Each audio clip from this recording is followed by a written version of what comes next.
आज की क्लास में हम प्रेपोजिशन के साथ विच क्वेश्चन वर्ड लगाकर सेंटेंस बनाएंगे।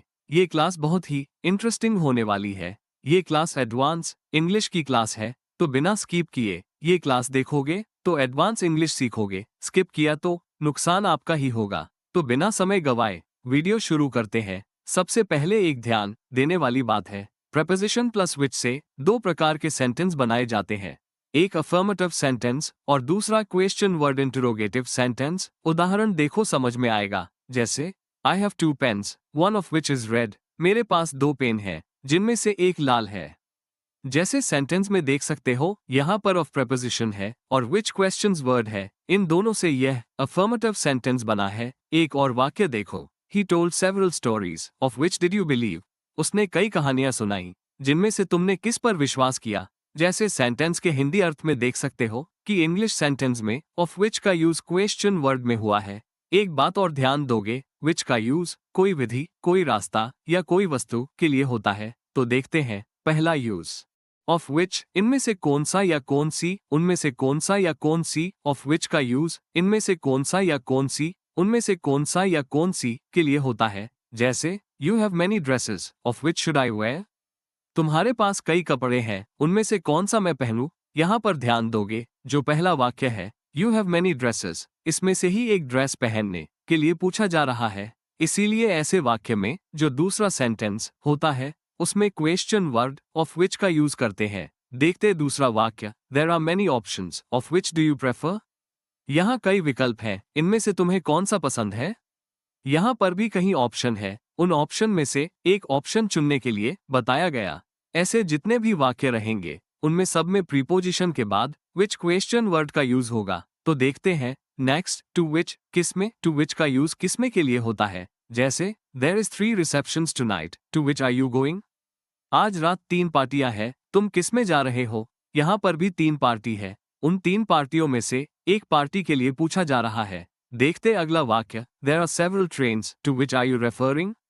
वहाँ कई ट्रेनें हैं, तुम किसकी बात कर रहे हो। यहाँ पर भी कई ट्रेन है, इन ट्रेन में से किसी एक की बात के लिए पूछा जा रहा है। जब भी ऐसे वाक्य आते हैं तो उनमें टू विच का प्रयोग कर दूसरा वाक्य इंटरोगेटिव बनाते हैं। तो देखते नेक्स्ट, बाय विच किसके द्वारा। बाय विच का यूज किसके द्वारा के लिए होता है। जैसे there are many routes by which will you travel. यहाँ कई रास्ते हैं, तुम किससे यात्रा करोगे। यहाँ पर भी कई रूट है, उन रोड में से एक के द्वारा यात्रा करने के लिए पूछा गया है। तो बाय विच का यूज हुआ है। देखते हैं अगला वाक्य, he gave several methods by which will you solve the problem. उसने कई तरीके बताए, तुम समस्या को किससे हल करोगे। यहाँ पर भी पहले वाक्य में कई मेथड, उन मेथड में से किसी एक के द्वारा सॉल्व करने का पूछा गया है। जब भी किसी के द्वारा कोई काम हो तो वहां पर बाय विच का यूज होता है। तो देखते हैं नेक्स्ट, फॉर विच किसके लिए या उनमें से किसके लिए। फॉर विच का यूज उनमें से किसके लिए या किसके लिए के लिए होता है। जैसे ही applied to many jobs, for which one was he selected.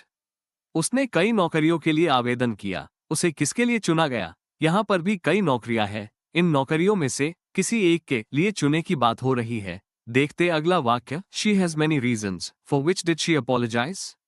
उसके पास कई कारण है, उसने किसके लिए माफी मांगी। यहाँ पर भी कहीं कारण है, इन कारणों में से किसी एक के लिए माफी मांगने की बात हो रही है। तो जब भी ऐसे वाक्य आएंगे तो इनकी इंग्लिश में क्वेश्चन वर्ड के लिए फॉर विच का यूज करेंगे। तो देखते हैं नेक्स्ट, अगेंस्ट विच किसके खिलाफ। अगेंस्ट विच का यूज किसके खिलाफ के लिए होता है। जैसे there were many teams, against which did they compete. वहां कई टीमें थी, उन्होंने किसके खिलाफ मुकाबला किया। जो पहला वाक्य है उसमें कहीं टीम है, उन टीमों में से किसके खिलाफ मुकाबला किया है ये पूछा जा रहा है। तो इसके लिए अगेंस्ट विच का यूज किया है। देखते हैं अगला वाक्य, she filed complaints, against which decision did she protest. उसने शिकायतें दर्ज की, उसने किस फैसले के खिलाफ विरोध किया। यहाँ पर भी कई कंप्लेंट है, उन कंप्लेनों में से किसी एक का विरोध करने की बात हो रही है। तो जब भी ऐसे वाक्य आते हैं तो अगेंस्ट विच का यूज होता है। तो देखते हैं नेक्स्ट, अमंग विच जिनमें से कौन सा। अमंग विच का यूज जिनमें से कौन सा के लिए होता है। जैसे there are many books, among which is your favourite. वहाँ कई किताबें हैं, जिनमें से तुम्हारी पसंदीदा कौन सी है। पहले वाले वाक्य में कई किताब है, इन किताबों में से किसी एक को पसंद के लिए पूछा जा रहा है। तो अमंग विच का यूज हुआ है। She has several friends among which do you know. उसके कई दोस्त हैं जिनमें से तुम किसे जानते हो। यहाँ पर पहले वाक्य में कई दोस्त हैं, उनमें से किसी एक के बारे में पूछा जा रहा है। जब भी बहुत सी चीजों में से किसी एक के बारे में पूछा जा रहा हूँ, अमंग विच का यूज होता है। तो देखते हैं नेक्स्ट। अंडर विच किसके तहत, अंडर विच का यूज किसके तहत के लिए होता है। जैसे there are many rules under which does this policy fall. कई नियम है, इनमें से यह नीति किसके तहत आती है।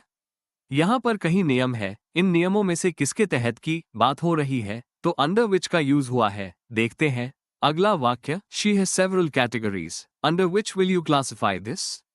उसके पास कई श्रेणियां हैं, तुम इसे किसके तहत वर्गीकृत करोगे।